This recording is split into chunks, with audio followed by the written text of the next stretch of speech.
कभी फरीदाबाद की शान माने जाने वाली बड़कल झील इन दिनों अपनी ही बदहाली पर मौन है। बदहाली पर रोना अलग बात है, पर उस पर मौन हो जाना खतरनाक। नमस्कार, आप देख रहे हैं जन प्रसंग, कॉन्टेक्स्ट दैट मैटर्स। अरावली पर्वतमाला की पहाड़ियों से घिरी बड़कल झील आज अपने अस्तित्व की लड़ाई लड़ रही है। अरावली की पहाड़ियों से घिरी यह खूबसूरत झील आज कूड़ा, कचरा और झाड़ियों से भरी हुई दिखी। 90 के दशक के बाद से यह अपनी बदहाली के आंसू रो रहा है।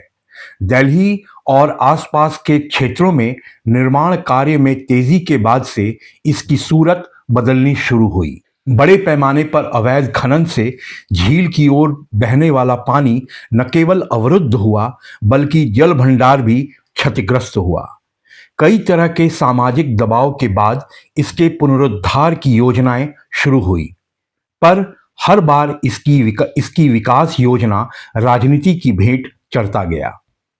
हद तो तब हुआ जब हरियाणा टूरिज्म की वेबसाइट में फरीदाबाद में प्लेस ऑफ इंटरेस्ट की गैलरी में इसका जिक्र भी नहीं मिला। फरीदाबाद उन 100 शहरों में शामिल है जिसे समावेशी शहरी विकास को बढ़ावा देने के उद्देश्य से स्मार्ट शहरों के रूप में घोषित किया गया था। हालांकि सरकार ने स्मार्ट सिटी प्रोजेक्ट के तहत सीवेज ट्रीटमेंट प्लांट के जरिए इसे पुनर्जीवित करने की योजना बनाई है, लेकिन काम की धीमी रफ्तार ने जनता की उम्मीदों को तोड़ दिया। 7 जून 2015 में बड़कल झील प्रोजेक्ट का जीर्णोद्धार और सौंदर्यीकरण की घोषणा तत्कालीन मुख्यमंत्री मनोहर लाल खट्टर ने की थी। बाद उसके प्रोजेक्ट को स्मार्ट सिटी में शामिल किया गया। 2026 की शुरुआत हो चुकी है, लेकिन प्रशासन के वादे अब भी कागजों तक ही सीमित नजर आते हैं। सरकारी दावों पर नजर डालें तो खूबसूरती का आलम माशा अल्लाह होगा, पर हकीकत बदहाली पर मुंह खोले खड़ी है। बड़कल लेक की बदहाली महज एक पर्यटन स्थल का अंत होना नहीं है, बल्कि हमारे पर्यावरण के प्रति हमारी घोर संवेदनहीनता का एक जीता जागता प्रमाण है। दशकों तक अवैध खनन और अनियंत्रित शहरीकरण ने प्राकृतिक जल स्रोतों सहित पूरे अरावली श्रेणी को नष्ट कर दिया। नतीजा यह हुआ कि जो झील कभी प्रवासी पक्षियों और सैलानियों के कलरव से गूंजती थी, वहां आज केवल कटीली झाड़ियां और उदासी पसरी रहती है। पर्यटक आते हैं, पर जो रौनक और उत्साह चेहरे पर दिखना चाहिए वो महज खानापूर्ति होती है। झील के रख रखाव के नाम पर बस खानापूर्ति। पूरी झील जलकुंभी से भरी है, जो झील कम सड़ते पानी का तालाब अधिक दिखता है।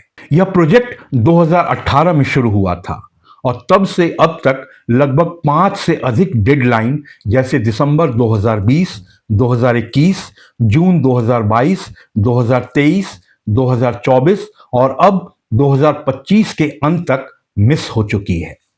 वास्तविकता यह है कि यह झील अपने विकास को लेकर सरकारी दफ्तरों के धक्के खा रही है। कागजों और कुछ रिपोर्ट्स में दावे तो बहुत किए गए थे, जिन्हें सुन और पढ़कर वहां जाना हुआ, पर वहां की हकीकत बदहाल सूरत ही सामने रखती नजर आई। यह बदहाली सरकारी वादा खिलाफी से अधिक हमारी अपनी ही धरोहर को बचाने में हमारी नाकामी अधिक नजर आई। ऐसा इसलिए कि हम अपनी ही धरोहर को बचाने के प्रति घोर लापरवाह हैं, या कहें तो उदासीन हैं। कुछ हालिया मीडिया रिपोर्ट्स को देखते हैं और इसकी हकीकत का आकलन ताजा तस्वीरों के जरिए करते हैं। अमर उजाला की 29 दिसंबर 2025 की रिपोर्ट के तहत झील के निर्माण से जुड़ी कंपनी के अधिकारियों ने बताया कि जलकुंभी हटाने से संबंधित टेंडर की अवधि समाप्त हो चुकी है। नए टेंडर की प्रक्रिया पूरी न होने के कारण फिलहाल काम रुका हुआ है। अधिकारियों ने बताया कि जैसे ही नया टेंडर जारी होगा, झील से जलकुंभी हटाने का काम दोबारा शुरू कर दिया जाएगा। रिपोर्ट की तारीख से लेकर आज तक वादे ही वादे दिखे, जिनका हकीकत से दूर तक कोई नाता नहीं दिखा।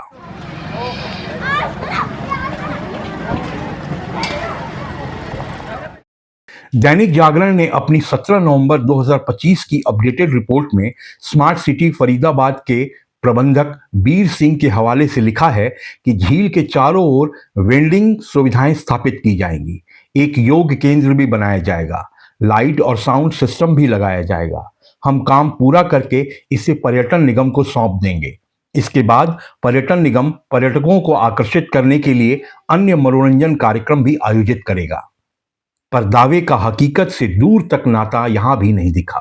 दैनिक हिंदुस्तान फरीदाबाद की 13 दिसंबर 2025 की रिपोर्ट का संदर्भ लें तो इसमें कहा गया है कि फरीदाबाद में स्मार्ट सिटी के तहत बड़कल लेक सहित 8 महत्वपूर्ण प्रोजेक्ट्स लंबित पड़े हुए हैं और इसे दिसंबर तक पूरा करने की चुनौती सबसे बड़ी है, यूं कहें तो नामुमकिन है।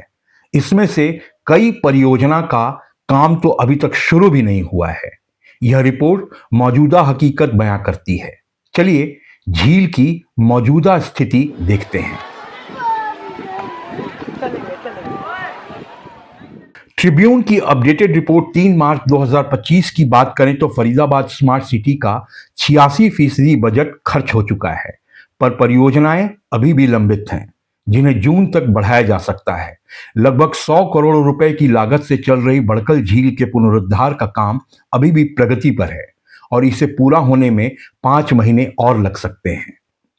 ट्रिब्यून के एक और 13 दिसंबर 2025 रिपोर्ट पर नजर डालें तो एक दशक बीत जाने के बाद भी करनाल और फरीदाबाद में 577 करोड़ रुपए की स्मार्ट सिटी परियोजना का काम अभी भी लंबित है। खैर, हम यहां फरीदाबाद की बात करते हैं, जिसका जिक्र रिपोर्ट में है। पर है यह दिलचस्प कि करनाल का प्रतिनिधित्व खुद केंद्रीय शहरी आवास विकास मंत्री और प्रदेश के पूर्व मुख्यमंत्री मनोहर लाल खट्टर जी के हाथों में है। साथ ही फरीदाबाद का प्रतिनिधित्व केंद्रीय सहकारिता राज्य मंत्री कृष्णपाल गुर्जर करते हैं। फरीदाबाद में 929 करोड़ रुपए की 44 परियोजनाएं शुरू की गईं। इनमें से 34 परियोजनाएं 758 करोड़ रुपए की पूरी हो चुकी हैं, जबकि 171 करोड़ रुपए की 10 परियोजनाएं प्रगति पर हैं। ट्रिब्यून की 3 मार्च और 13 दिसंबर 2025 की दोनों रिपोर्ट में कार्य प्रगति पर ही है और आज की तारीख में वीडियो के जरिए कार्य की प्रगति का आकलन आप खुद कर सकते हैं। असुविधा के लिए खेद है। 10 साल बाद भी यह अपनी बदहाली के आंसू रो रहा है। शर्मनाक तब है जब हरियाणा के मुख्यमंत्री रहे मनोहर लाल खट्टर के हाथों से जिन प्रोजेक्ट्स की शुरुआत हुई वो आज उनके केंद्र में मंत्री बन जाने के बाद भी अपनी तेजी की राह देख रहा है। इससे बड़ी बदहाल सूरत फरीदाबाद स्मार्ट सिटी की और क्या हो सकती है। जिले में 11 साल पहले स्मार्ट सिटी के तहत 42 प्रोजेक्ट स्वीकृत हुए थे। अधिकारियों की माने तो उनमें से 34 प्रोजेक्ट्स पूरे हो गए हैं, जबकि 200 करोड़ की लागत के 8 प्रोजेक्ट्स पिछले 5 सालों से लंबित हैं, जिन्हें पूरा तो 3 साल पहले ही हो जाना था, पर आज तक हुए नहीं। उन्हीं में से एक है बड़कल लेक। देखने तो हम बड़कल लेक गए थे, पर मायूस बड़कल हमारी उम्मीदों को पूरा न कर पाने पर शर्मिंदा है। इसलिए संदर्भ जरूरी है। फिर मिलेंगे।